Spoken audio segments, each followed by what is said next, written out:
Jedna udalosť môže zapáliť reťaz tragédií, ktoré vedú k utrpeniu nespočetných nevinných ľudí, vrátane detí.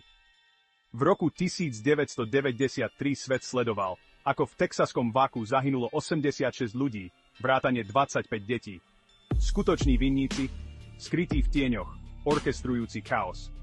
Antikultoví agenti ako Rick Alan Ross a Steven Hassan manipulovali rozprávaním, demonizujúc nevinné obete.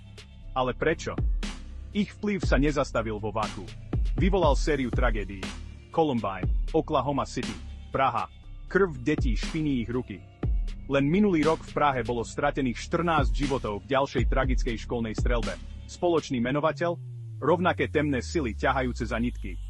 Dobre koordinovaná sieť, maskovaná ako ochrancovia, sú v skutočnosti architekti teroru. Podnecujú nenávisť, manipulujú myslami a podporujú násilie. Je čas odhaliť pravdu. Postavte sa proti skrytému nepriateľovi. Budúcnosť našich detí, naša demokracia, závisí od toho. Objavte pravdu. Sledujte dokument The Impact. Spoločne môžeme zastaviť šírenie teroru.